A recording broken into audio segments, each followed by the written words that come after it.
tàndarma moo njëkk a am sucre naturel Sénégal te boo xoolee tàndarma lépp loo xam ne lu jëm ci wàllum sucre naturel moom ay baax-baaxam la. tàndarma am na glucose, tàndarma am na saccharose, tàndarma am na fructose, am na fer, am na vitamine B12, am na potassium nga xam ne dafa baax lool ci téye tension bi nga xam ne tension bi bu naroon a wàcc ci journée bi dana tax du wàcc.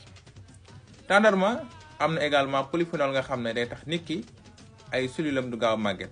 tàndarma dafa am ay fibres yoo xam ne dana tax nit ki bu ko lekkee day mën a digérer normal te du am ay jafe-jafe nga ciy lekk lu yem pour que mu bañ la indil ay complications métaboliques.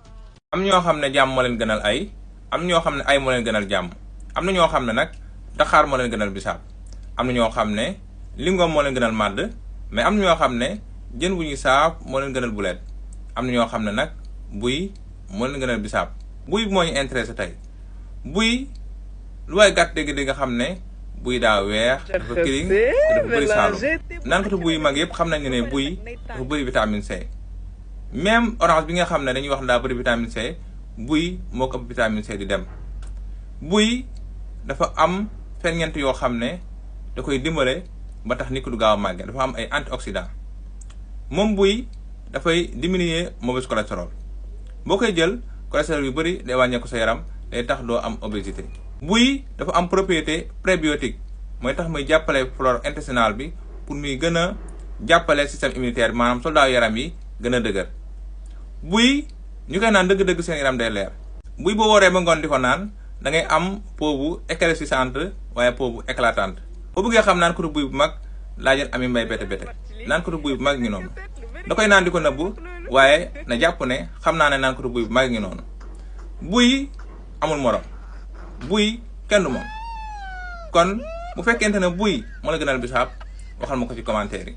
Sidi Diop képp ku bëgg a xam Daxaar laajal Sidi Diop, ndax Sidi Diop ku xam Daxaar ngi noonu. bokk na ci Sénégalais yi njëkk a xam Daxaar Sénégal. daf ma ko yéene. ndax moo fa yoon même Daxaar ma lay Daxaar moo ñu tax a jóg waaye jiw bisaab bi tax a ñoo jóg tey. Daxaar lu am solo ngi noonu moo tax boo waree ba ngoon am si jiwu Daxaar baax na lool di ko naan.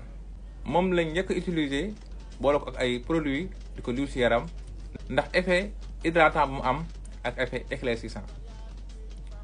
Daxaar dafa am vitamine C bu bëree bëri moo tax boo sonnee def ko si naan ko da ngay sentir na coono bu bëri di wàcc ci yow.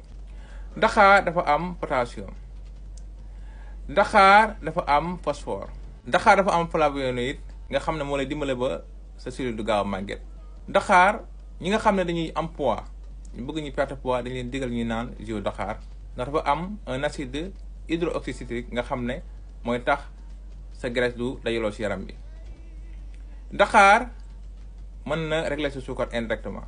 Daxaar dafa am un effet anti-inflammatoire ak antalgique nga xam ne bu amee yax yu metti wala nga am yaram bi metti lu bëree bëri dañ leen digal ngay naan jus Daxaar kon nga xam ne Daxaar amul morom.